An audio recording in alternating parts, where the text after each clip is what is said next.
Hello everyone, and welcome back to my channel Sparkle English, where I help you improve your English level. My name is Jennifer, and today we're going to talk about emphasis in English. So emphasis in English is used to stress a particular part of a sentence, and emphasis can alter the tone or meaning. In this lesson, we'll talk about written emphasis and also spoken emphasis. Auxiliary verbs like do, have, and will can be very powerful tools to add emphasis. Let's look at two sentence examples. I finished my homework. I did finish my homework. What's the difference between these two sentences, and are they both correct grammatically? Well, the answer is yes, they are correct. Both of these sentences are in the past tense. However, in the second sentence, the boy wants to emphasize that he finished his homework. Imagine his mother said, "You didn't finish your homework," and he wants to insist, "I did finish my homework. I did do it." Using the auxiliary verb do helps us emphasize the action that comes after it. I did do my homework. I did wash the dishes. So first, let's talk more about using do for emphasis. This can also be called the emphatic do. Do is used in the present and past tenses to emphasize actions. It's often used to contradict a previous statement or express a strong assertion. And this form of emphasis is common in responses to negative statements or questions. We often use do for emphasis when we are defending ourselves or our actions. For example, I do want to go to the party. Imagine your friend says, I don't think you want to go. I do want to go. I'm just tired, or I don't feel well. Jason did call his grandma yesterday. Imagine Grandpa says Jason did not call his grandma on her birthday. Yes, Jason did call Grandma. Now let's talk about how we use have for emphasis. Have can add emphasis to the completion of actions, especially in the perfect tenses. For example, with the present perfect, you might have a sentence such as this. Eva has completed her project. This is in the present perfect. And if you want to add emphasis with the present perfect, you would not duplicate has and say, Eva has completed her project.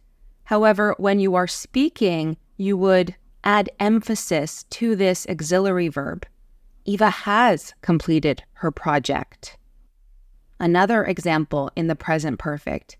We have seen that movie already.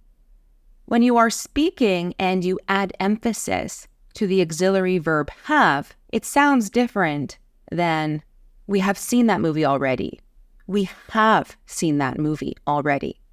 And writing the complete form of the present perfect also helps to add emphasis. Otherwise, it would be more natural to say, Eva's completed her project, and make that contraction, Eva has, into Eva's completed her project. We've seen that movie already. However, when you write the full form, you are creating emphasis. If you wanted to use the past simple tense, for example, you might say, Eva did complete her project. However, in the present perfect, because the form already has the auxiliary built in, has completed, you would simply add extra emphasis to the word has or have. There are also some other words we can use for emphasis, such as will and other modals like can, might, and should. And we can use these to emphasize certainty, possibility, or obligation. For example, She said she will be on time. Once again, by writing the full form will be, we are creating extra emphasis rather than writing she said she'll be on time. Here are some other examples. Mike can speak French. Imagine someone is doubting Mike. Yes, Mike can speak French. You should give him another chance. So in English, there are many ways to add emphasis, and it's especially obvious when we are speaking. So let's talk about written versus spoken emphasis in English. So in written English, emphasis is often conveyed through punctuation, formatting, and choice of words. This can depend on many things if it's a journal, an email, a text message, an essay. We might add italics or bolden the text for key words. For example, she really likes chocolate. Really is in italics. You might put this in bold lettering as well. Or we might add exclamation marks to express strong feelings. I can't believe you did that! Exclamation mark. Or as we spoke about earlier, we will use the emphatic do. I did invite him to the wedding. This is especially powerful when we are writing because you can visibly see the emphasis if you are not able to speak it. And in spoken English, emphasis relies on tone, pitch, volume, and stress. So if you change your tone or pitch, he said what? Of course, he said what is not a grammatically correct question. We would write, what did he say?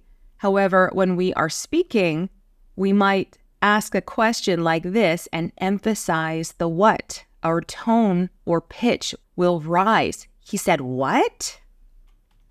Or we might stress certain words. Patricia will be here at 5 o'clock. So now it's time for us to do a quiz using the emphatic forms in conversation. Imagine there's a mother and her child, and the mother is a little annoying and accusing her son of not doing any of his chores. In this quiz, you must fill in the correct auxiliary verb. Pay attention to the grammatical tense. If it's in the past simple, the present simple, the present perfect. Let's begin. You didn't clean your room.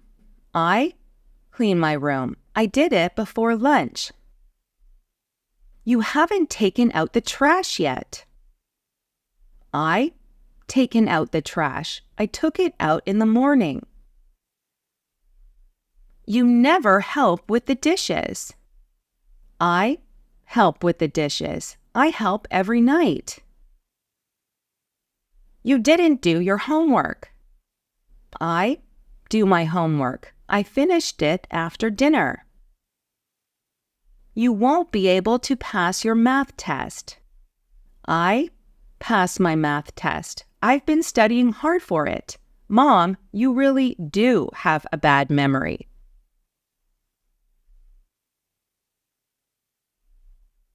Okay, let's correct these. Number 1 is in the past simple. So the correct auxiliary is did. I did clean my room. In the second one, we have the present perfect. You haven't taken. You can see taken is the past participle. So we cannot put did here. I did taken. That's incorrect. Remember, with the present perfect, because we have the built-in auxiliary have, we don't add extra words. I have taken out the trash. I took it out in the morning. In the third one, this is in the present simple. You never help with the dishes. I do help with the dishes. You might also say here, I always help with the dishes. That's also correct. In the next one, you didn't do your homework. I did do my homework. Now this is an interesting one because did is the past simple form of do. However, when you want to create emphasis, it's okay to say, I did do my homework. And finally, the last one, it's in the future simple. You won't be able to pass your math test. I will pass my math test. Or I will be able to pass my math test. And you can see the child added his own emphasis at the end with do. Mom, you really do have a bad memory. So let me know in the comment section how many you got correct out of 5. And I also encourage you to practice writing a sentence using the emphatic do. Make sure to check out all of my other English lessons for more help with your English grammar and punctuation, and I'll see you all in the next lesson.